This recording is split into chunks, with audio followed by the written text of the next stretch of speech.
Pemirsa, KPU Kabupaten Badung saat ini masih menunggu hasil rekapitulasi penghitungan suara masing-masing calon bupati, wakil bupati Badung di tingkat kecamatan. Rekapitulasi suara di tingkat kecamatan dilakukan mulai hari ini.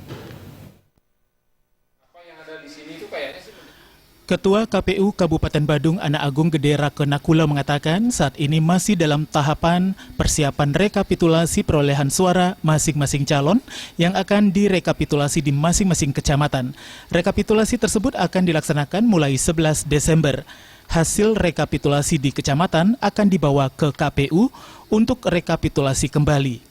Pembacaan hasil dan penetapan pemenang pilkada rencananya pada 18 Desember mendatang. Teman-teman di PPK dan PPS sedang melakukan persiapan untuk melakukan rekapitulasi mulai tanggal 11 ini. Nah, mungkin ada yang sampai tanggal 14 ini kan tergantung pada jumlah TPS yang ada di masing-masing kecamatan tersebut.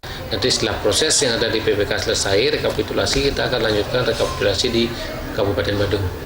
Nakula mengatakan proses penyelenggaraan pilkada secara umum berjalan aman. Hanya saja tingkat partisipasi masyarakat dalam melakukan pencoblosan dinilai menurun, yakni 69%.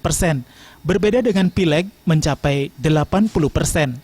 Penurunan partisipasi dominan terjadi di wilayah Kuta dan Kuta Selatan seperti Tuban. Partisipasi pemilih ini yang memang menjadi kajian kita untuk pemilu-pemilu sebelumnya. Karena partisipasi pemilih di daerah Tuban khususnya dan juga di daerah kecamatan Kuta Selatan dari bandingkan dengan pileg kemarin itu kita agak menurun. Menurunnya partisipasi masyarakat tersebut memerlukan kajian khusus berbagai pihak, padahal berbagai upaya sosialisasi telah dilakukan KPU. Rais Wantara dan Artaya Bali TV.